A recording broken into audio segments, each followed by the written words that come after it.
Okay, so I'm going to run through 3 methods for multiplying natural numbers together. By natural numbers, all I mean are whole numbers that are positive. Okay, so you're counting numbers essentially. Okay, so the calculation I'm going to do for each of them is going to be 379 multiplied by 242. Something that's useful to know when you're multiplying 2 numbers together is that the order does not matter. So the order of them 2 numbers doesn't matter. If for some reason we'd prefer to do it this way around, that is fine. These 2 things are equal. Okay, so 379 times 242 is the same as 242 times 379. That quality is called commutative. Cool, so the first method we're going to look at is the most widely used method, and that is the column method.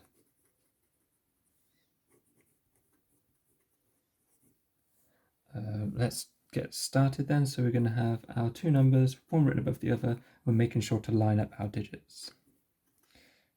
Okay, now this is the method that most students use. Lots of students make mistakes when you're multiplying 2 3-digit numbers together. Again, it's important when you're choosing a method to use for multiplication, you need to consistently get the answer correct.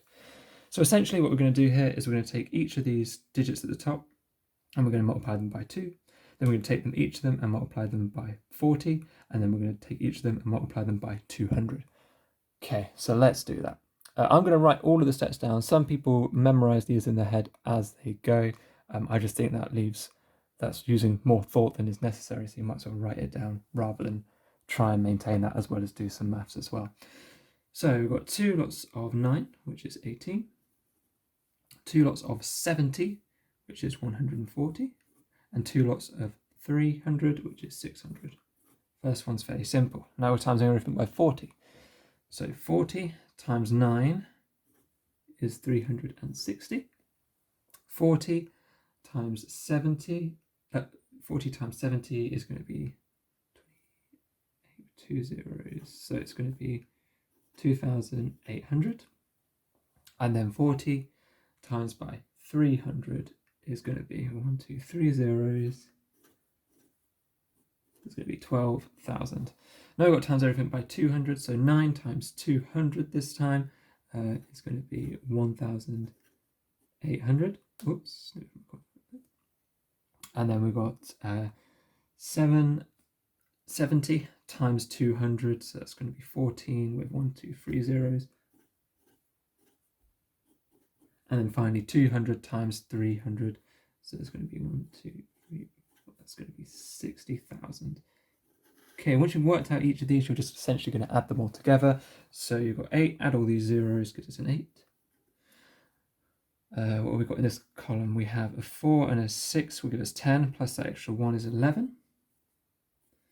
What we've got here, so that's 6, add the 1 is 7, add the 3 is 10, add the 8 is 18, add another 8 is 26, add 1 is 27, so it's a 7. Carry the 2 over here. And then we've got 2, we've got 3 2s and a 4, so that's 2, 4, 6, plus the 4 is 10, so we've got 11. And then we've got 1, 2, 3, add 6 is 9.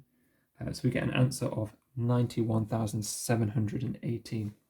Okay, so we're able to get to the correct answer this way. I would say that this particular method doesn't have a lot of future applications. Okay, the other 2 methods I'm going to go through do. This is quite limited. As I said, students often make mistakes when they're multiplying 2 3-digit numbers together, or they're multiplying 2 numbers with decimal components together.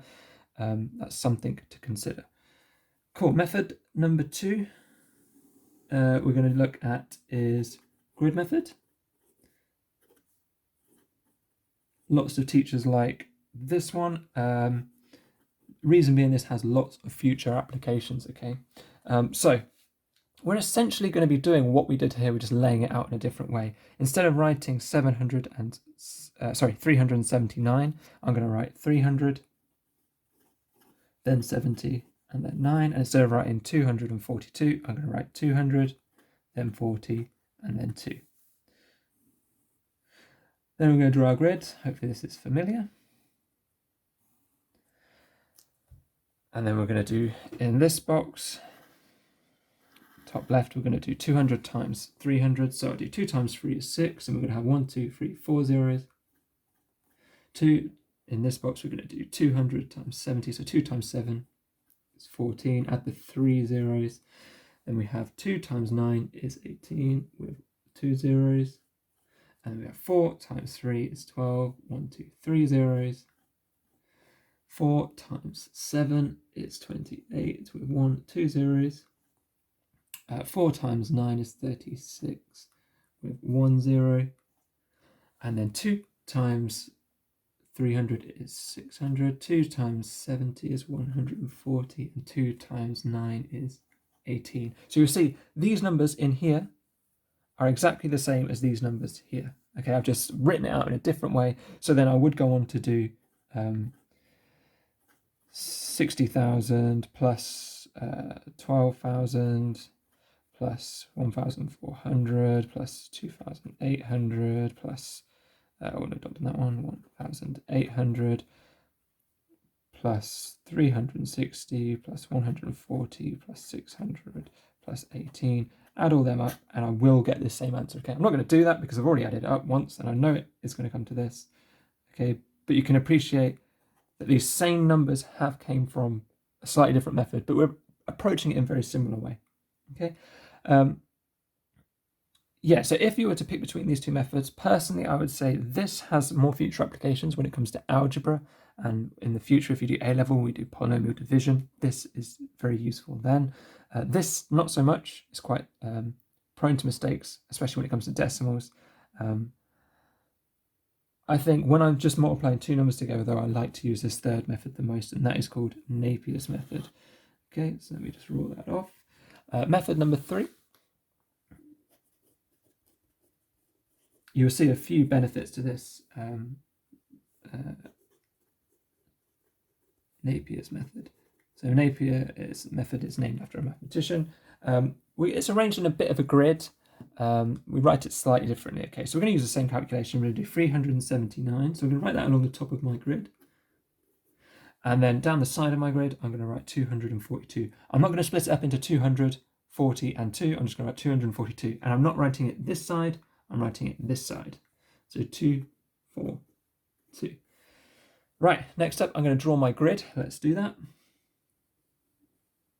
Okay, with this method, the hardest thing is drawing your grid accurately. Okay, you'll see in a second why. I'm going to split up each of these digits. And if it's helpful, I'll do these ones, although we already have lines there, so it doesn't matter too much. Okay, now where it's slightly different, I'm going to draw on some diagonal lines. Okay, the diagonal lines always start from this top corner and they work their way that way. We're going to extend it slightly past our grid. Okay, so we'll start from the top corner of this rectangle, take it diagonally down. So we're splitting this rectangle in half. Then I go to this next one, go diagonally down, we'll split that one in half, and split the next one in half. We go slightly past the box, the total grid, and then we'll do the same for this one. And same for this one. And then same for the last one. Okay, so all of our boxes have been split in half. Now, what we're going to do is, in this top box here, we're going to do 2 times 9. Okay, 2 times 9 is 18. Now, wherever you have a number in the tens column, you put it in this top box. And whenever you have a number in the units column, we put it in the bottom box. So that's how we'd write our 18. We'd put a 1 at the top and an 8 in the bottom. So next up, we're going to do, in this box, we would do 7 times 2, which is 14. So I put my 1 up there and my 4 here. Okay, so the answer always goes in the box and you split your tens and units up that way. So now we've got 2 times 3 in here. 2 times 3 is 6. We don't have any tens, so I'm going to put a 0 up there.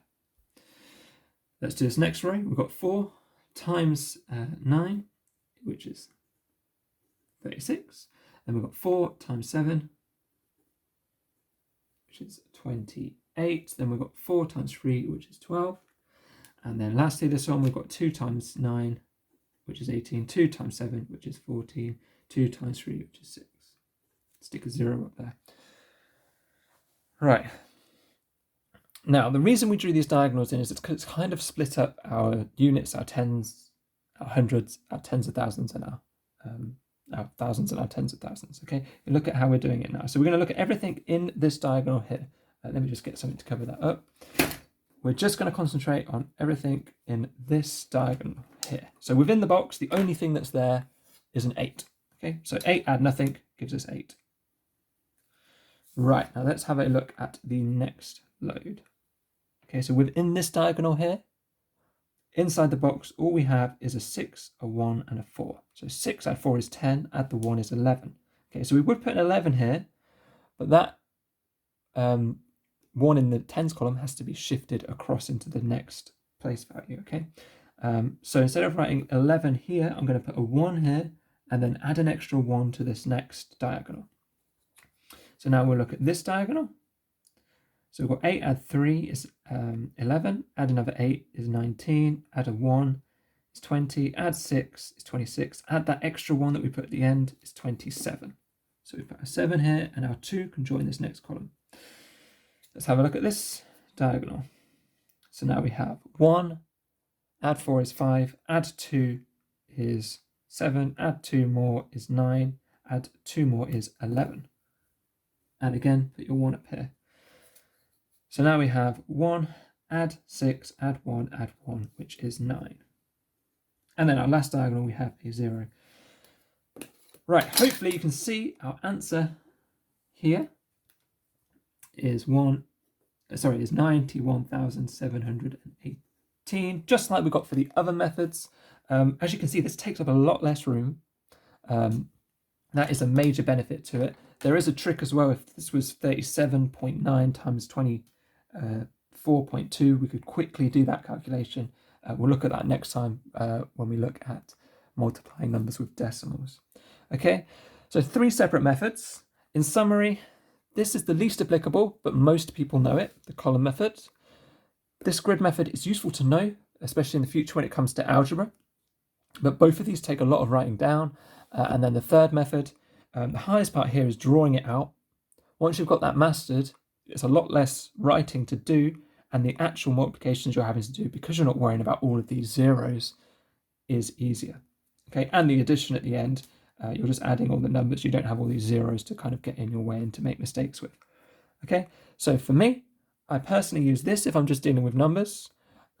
This is useful to know because I use it for algebra in the future, and this to me is not good. But if you use it and you're consistently getting it right, then keep using it.